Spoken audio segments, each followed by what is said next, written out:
This is page 1 of your 3.5 notes for regular algebra 2. We're working on factoring polynomials, and our real goal is to solve to figure out what the x-intercepts are. So factoring is one method of getting us there. I went ahead and wrote some examples in, and I also crossed out example 3 and example 5. That's just not something we're going to focus on today.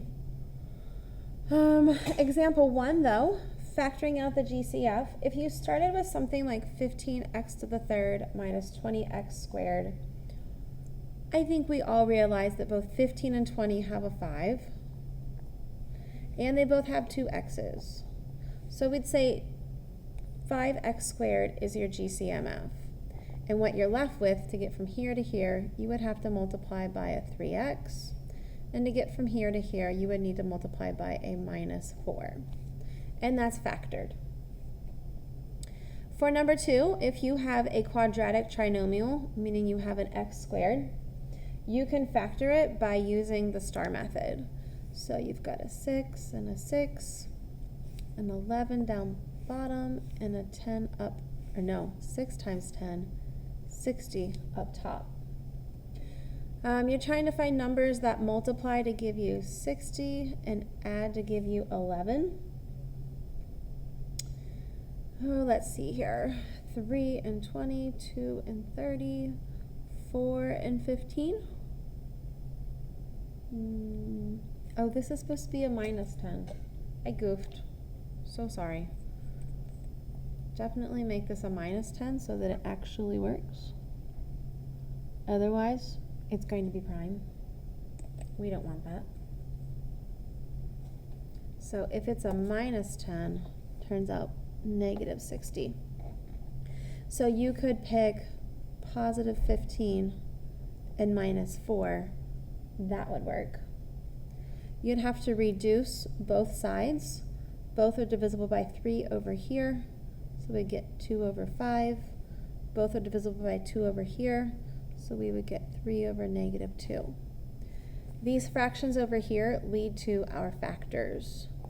2x plus 5 and 3x minus 2. All right, we could accentuate that minus sign. Like I said, 3 we are skipping. Number 4, difference of squares. We've done lots of these. These are both perfect squares. To get the x squared, we do x and x.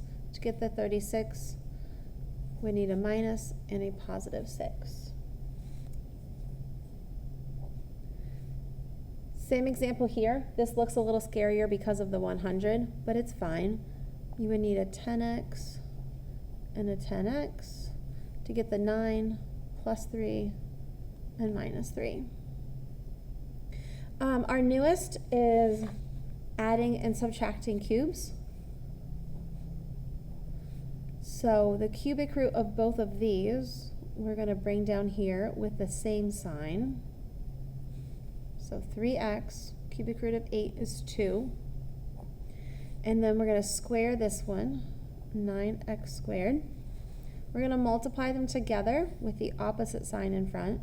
So minus 6x and 2 squared, always positive 4. All right, so that's just a refresher of ways we can factor. So on number 7, this says solve by factoring. If you want to factor, the direction should really change here. If you want to factor, you can. And if you want to do your star method, you go for it. But at this point, we trust that you should be able to factor. So I'm just going to have you put this into your quadratic formula program. So bust out your calculator, hit the program button, choose your quadratic formula. A is 2, B is 7, C is negative 4, and you get 2 answers. You get an answer of 1/2, and you get an answer of negative 4. And what we're going to do is we're going to use these in the next section to plot your x-intercepts to make your graphs just a smidge bit more accurate than they were before. For number 8, it's not in standard form, so you're going to want to move that over. So make it 2x cubed minus 5x squared. You would have to minus 3x from both sides. So now it's minus 3x equals 0. All of these have an x. So now you're left with 2x squared minus 5x minus 3 equals 0. You have to be careful here because this you'd have to set equal to 0.